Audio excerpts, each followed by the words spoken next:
Hi, everybody, and welcome to the third week of Journalism 101, Critical Analysis of the Mass Media, the online version, with your instructor, Dr. Paul Trout. This week we move from larger picture stuff and begin to jump into chapters that discuss some of the larger groupings of the major mass media. And so this week we talk about print media, books, magazines, and newspapers. I've decided to break up this video into two different parts because I have a little bit more to say about some of the things and highlight some of the things that are in this chapter. So this is part one of a two-part video series that I would like you to watch. One of the things you'll read about in this chapter is borrowed from the field of sociology, and that's the discussion of the functions that print media provide for society. Sociology, as some of you know who have had basic sociological courses, often addresses those larger issues that help bond and keep things together for larger groups of individuals, societies, nation states, cultures, that type of thing. And we owe the field of sociology for identifying, many years ago, many of the functions that are provided by the media in helping to contribute to a cohesive and organized society. One of those functions is the transmission of culture. Now, this is a very simple notion where we experience things in common by virtue of reading the same kinds of things in print media. Many of us read the same kinds of magazines, or the very same magazines. Many of us read the same newspapers, whether they're metropolitan daily newspapers or whether they're national daily newspapers like the New York Times or the Wall Street Journal or USA Today. This common experience has an effect of bonding us together, of providing some shared experience. And so when many of us read stories about American foreign policy in the same print vehicles, we are being exposed to the same kind of content. We may be thinking in similar ways about our thoughts about American foreign policy, for example. So the print media provide, if you will, a common experiential base and allow for the transmission of culture. Related to that, of course, is, for example, in the area of news, where you and I come into contact with the same kinds of ideas by virtue of watching news on a regular basis, or listening to our favorite sporting events over the weekends, or watching those sporting events. So print media provide the diffusion of ideas and knowledge that are, again, commonly shared by many individuals. One of the variables, one of the constructs, and often many of the theories that have been examined in media research and journalism research is the entertainment function provided by all media, and as well as print media.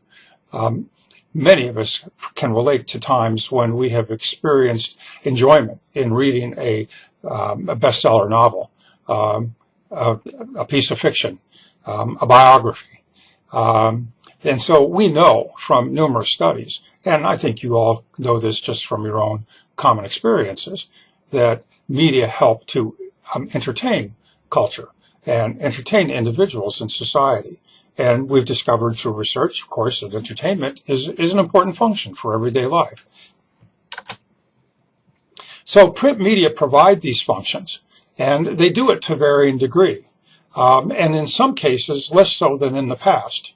As you can imagine, traditional print media, books, newspapers, and magazines are in some ways, and we'll discuss this in consequent modules in this in the second video. These are industries that are often in decline. And so just by virtue of the reduction in the number of books being published, reduction in the number of daily newspapers, in the high turnover in magazines that are available, that there is a reduction in their contribution to the functions served traditionally by print media. Of course, many of these print media are moving their print content to online services, and we'll discuss that a little while when we get into some of those individual media. Okay, let's talk about books. You're going to read in this chapter about one of the most significant communications revolutions ever to occur, and that was the development of the printing press. Credit is given to Johannes Gutenberg in Germany in the 16th century, mid-16th century. We also know that historically the Chinese beat Gutenberg to the development at least 100 years before, so sometime in the 15th century. But as is often the case in Western culture, we tend to write our histories based on our own ethnocentric viewpoint and our own Western civilization perspective on things.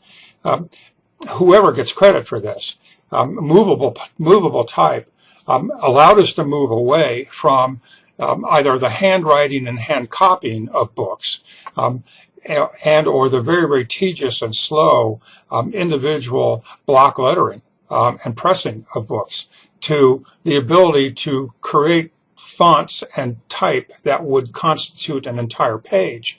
And then that page could be printed over and over and over again with the advancements of things like inks. And so with movable type came the opportunity for the increasing mass production of books, and the volume of books increased. And that created demand in a number of areas, along with some other sociological developments. Now, one of the demands, of course, was as books became more plentiful, people who couldn't read wanted to.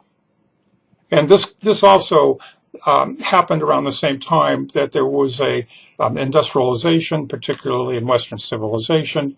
More and more people were moving from agrarian cultures into urban centers.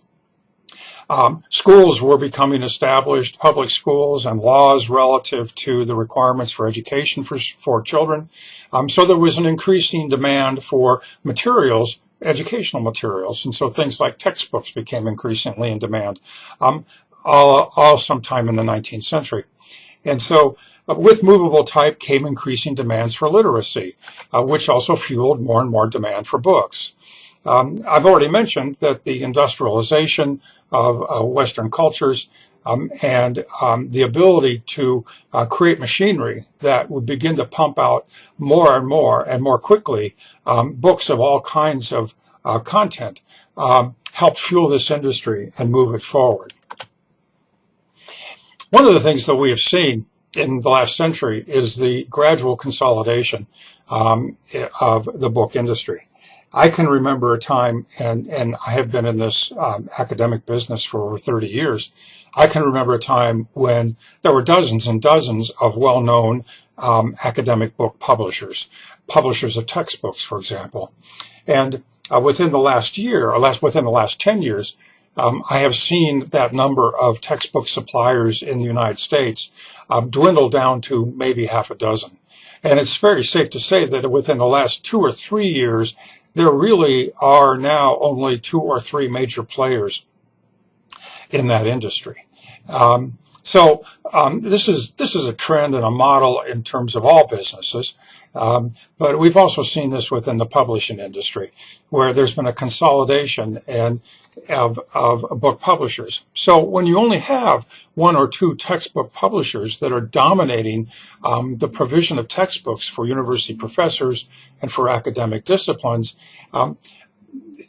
there is the potential for an increasingly limited number of different kinds of textbooks on the same subject. There is an increasing potential for a monopolistic or oligopolistic situation, such that things like pricing, all right, go through the roof. And we can all relate to that in terms of the prices that we pay for textbooks today. The price of textbooks is a topic that could take an entire lecture, and I won't go into it, but suffice it to say that consolidation of the industry has certainly been one of the factors in why it's so expensive for you to purchase textbooks today. We have, of course, seen the evolution with this industry in ways to keep up with trends in terms of electronic distribution of content. Books, as you know, have moved into the electronic realms as well. They're on the internet.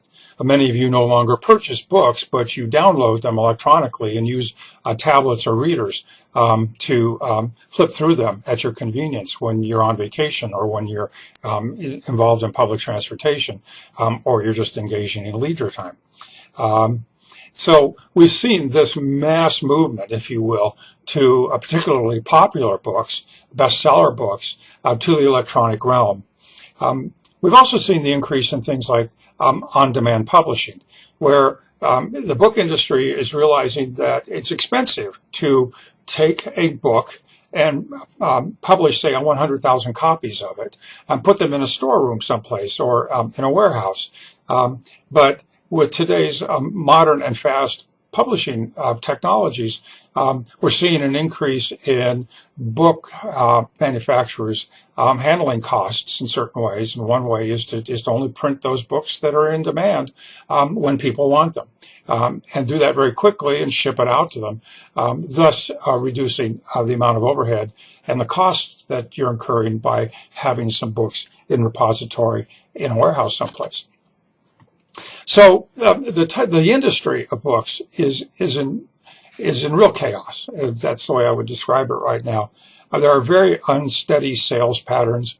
While the book industry has moved into some alternative means of delivery, like electronic downloading of content, the traditional revenue models for how we made money on books, essentially through the single purchase of an individual book, is in decline. And there are no real solid, hard and fast revenue models that seem to be providing a solution to this industry. So the future of the textbook industry and the future of the book industry in general is quite uncertain. Those are some of the things I'd have you consider as we end this part one of the module on print media. And I want you to go forward now in just a moment and go ahead and click on part two, where we'll talk about the other media. Thanks for listening. Thanks for watching.